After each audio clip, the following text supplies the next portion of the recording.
turn it off. Like a light switch, gone. The fear that I might be cancer too. So I'm Anthony. I'm at the moment head of instrumental music and head of keyboard at Radley College, and retiring after 34 years, which I was reliably informed, if you exclude my sabbatical, is I am now in my 100th term. Bearing in mind that when I arrived as head of keyboard in 1989, I said to the warden then, I'm only going to stay for 3 years. 34 years is a bit of a surprise to even me. So there we go, that's who I am.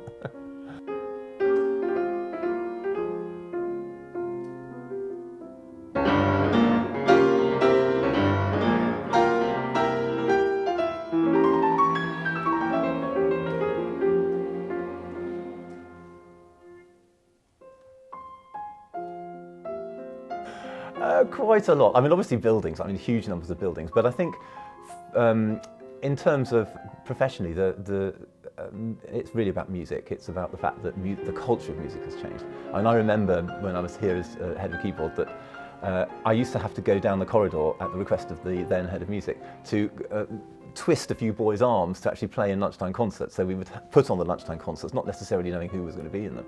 And they said, "Oh, well, you've got something to play, haven't you?" You know, and there was very much a sense of the boys. There were some very driven boys, but in terms of the overall culture of the school, it was a matter of trying to be a bit more persuasive about boys to actually perform.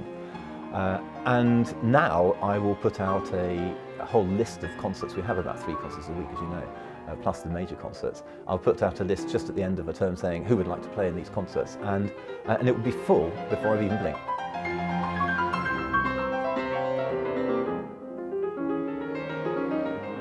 I think that's one of the big changes musically. Also the fact that music happens all the way around school, whereas before the Silk Hall naturally, certainly when I arrived, which was 3 years after the Silk Hall was built, it was obviously the centre of focus for all concerts really. But now to have music in Mansion, much to the bursar's distress, there is a lovely Yamaha Steinway in Mansion, which I know he doesn't particularly want there, but provides us with the most amazing chamber music environment to play on a Thursday lunchtime and for other events. The piano in the coffee shop wasn't really wanted there either, because I gather that the then architect thought that it would spoil the space or that there wouldn't be enough room there. So we moved a piano in there temporarily just to see how it went, and that's stayed there, and these 115 concerts are now a tradition at Radley, which I don't think anybody would want to stop.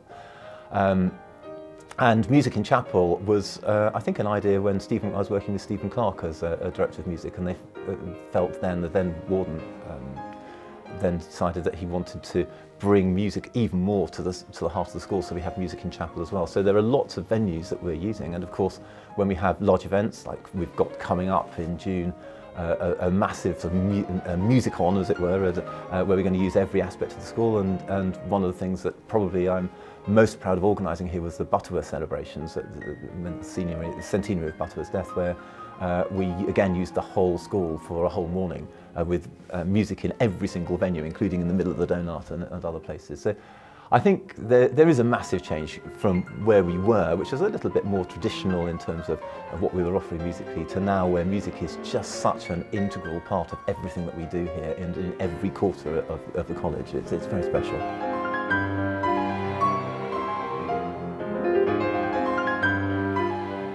Something I'm particularly proud of, and I hope is a unique legacy and something that will continue, is the piano extravaganza, of course, which started with the anniversary of Bach's death in the year 2000, so that was his 250th anniversary, when the then presenter, John Madden, thought that we should do something big scale, and I was looking very much to do something with piano ensembles and multi-pianos, and by hand arranged the whole of the Bach Goldberg variations for 6 pianos, I think it was then, and 18 at 6 pianos in some instances with some of the variations.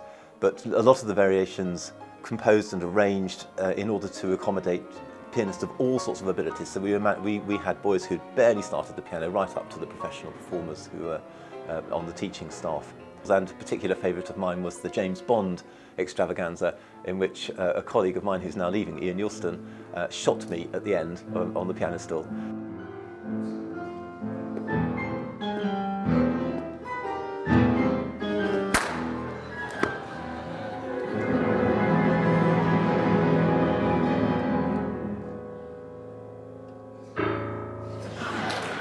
it's something that only Radley has been able to do. Lots of other schools have tried to imitate it, but I think only Radley has done it really well and over time, and I do hope that continues. I think what hasn't changed is the relationship between dons and pupils. I think it's a very special relationship here, where I think from the moment that the boys arrive, dons are not just teachers; they're friends and their confidants and their mentors, and I think they all treat the job not just as a teaching job, but as Radley almost as a family. I mean, I was a little bit worried, as the schools got bigger. I mean, it was around about 600 when I arrived, and now 750. That's quite a big increase. And I've always been a little bit worried that those sorts of relationships would cease to some extent, or that we would get dons coming in who were professional teachers but didn't feel that that relationship was so much a part of the college. But that's definitely not happened. I think, having had my own son here as well, that it's a very special school in that respect. That would be also the thing I wouldn't want to change. I wouldn't want to. I think that's a really, really crucial part of what makes this school special. I'm lucky in a sense to have gone to lots of other schools to adjudicate music competitions, and all schools with sporting events where you go and occasionally sit in the common room. And you see the teachers coming in and they start talking, and inevitably their conversation is not about boys, their conversation is about anything to do with anything other than pupils. But here you go into common room and almost every single conversation is about a boy or about something that the boys are involved in. And I think that makes Radley unique in my experience.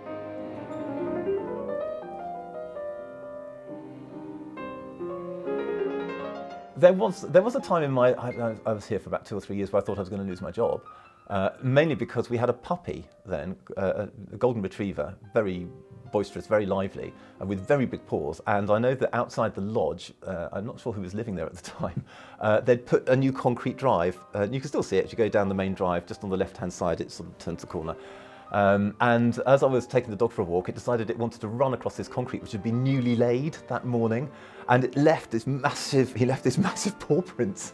And being a new don, never having been actually employed before, because I was 10 years self-employed before, never having had a real boss before, I seriously thought my job was on the line if anyone discovered that these big paw prints are from my dog. So I didn't say anything at all. So this shows me being rather naive. Anyway, those paw prints are still there. Talk about leaving a legacy. So you can go down there and you can see these big paw prints. So 34 years ago, our dog ran across there. I suppose that's one of my memories. In terms of memories to do with college, you'll notice that here, my music room is right by the athletics track. If you want to get to the athletics track, from the main drive, you have to come past my room.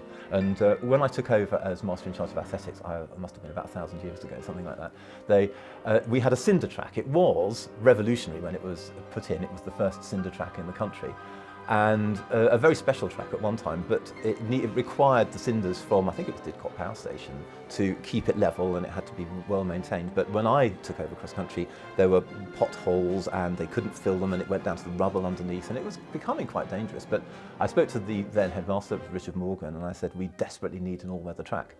And he said, nope, you're not going to get one. And I said, but we really need one. He said, well, you've only got 40, 50 athletes. That's not very many in relation to all of the other schools. It's a really, really expensive project. You're going to have to wait for your track. But what they did decide to do was to put an all-weather pitch in the middle of the athletics track. So all the contractors were asked to quote for this all-weather pitch in the middle of the track, and they had to come past my window here. And I thought, well, what can I do to try and encourage the then warden to actually put the new track in? So as the contractors went by, even if I was in between teaching, I would suddenly rush out of the door and go and speak to the contractors as they were standing by the track. And I said to them, look, please tell whoever it is you're reporting to, please say to them that you cannot possibly put a really good all-weather pitch in the middle of the track while it's a cinder track, because they'll walk in all the cinders and it will ruin the all-weather track. And they said, but that's not true. I said, but it'd be really in your interest if you did say something along those lines. And most of them said, well, why? I said, well, because we really need a proper athletics track around the outside. I'm not quite sure how convinced they were, but it was fascinating that I think I spoke to 4 different contractors, and it was fascinating that very soon after that I was called in to the warden's office. And with a rather sort of reluctant and grudging tone of voice, he said, well, you've got your athletics track. And I said, well, how's that happened? He said, well, we've got somebody who's given a legacy to the college. And they were involved in the steeplechase at Radley, which is a sort of running event. And so we think we can justifiably put the resources into the athletics track and say that this was a legacy towards athletics, and use it towards that end. I said, well, that's absolutely brilliant news. I don't know whether this is apocryphal, but it turns out, I think, that in Radley's very early days, the steeplechase was actually a horse event. It wasn't actually a running event at all. So we actually got that money on slightly false pretenses. But I am very, very proud of overseeing the first all-weather running track in the middle there, and it certainly has made a massive difference to athletics over the years.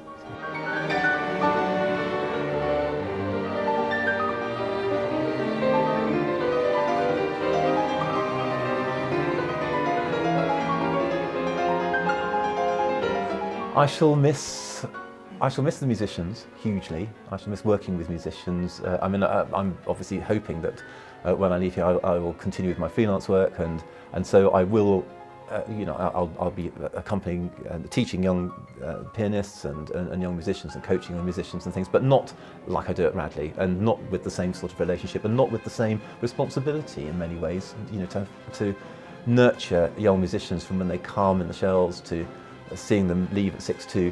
I almost feel that the music school has become, certainly at that stage, became another social. It's another place where boys want to come and want to meet, and the musicians of whatever their particular interests, whether it's pop music, contemporary pop music, or whether it's classical music or jazz or whatever, they congregate in this area, and I think that's made it a sort of a home for a lot of boys, but also a home for us as well from the musical side.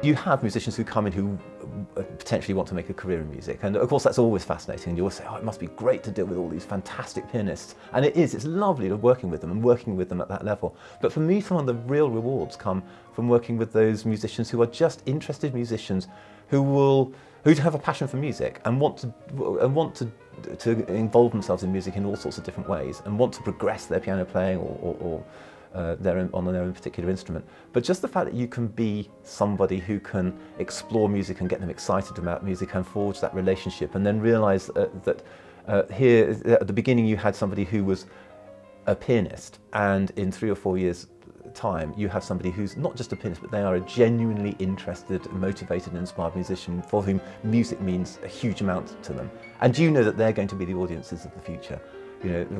We get a handful of boys, in my 30 years, only a handful of boys who've gone on into the music profession as solely as professional musicians. But they need audiences, they need people who are passionate about music, who are going to fill the seats and going to listen to them. And that's what I hope that I've spent a lot of time doing. And it's the thing that I will probably miss the most, I think.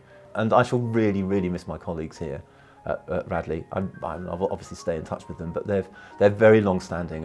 It's testament to just how happy a place the music school is, that we have so many dons here who have been here for many, many years, and don't want to leave. They love what we offer. They love what Radley offers musically, and the very fact that we have so much support from obviously a common room, but also from on top there, every single warden that I have been under, and that's from Dennis Silk onwards. Dennis Silk actually appointed me, have supported music to the hilt, and particularly I would say in the last 20 years or so, music has flourished with the support of the headmasters of the warden here, and we've never ever felt that we've wanted for anything.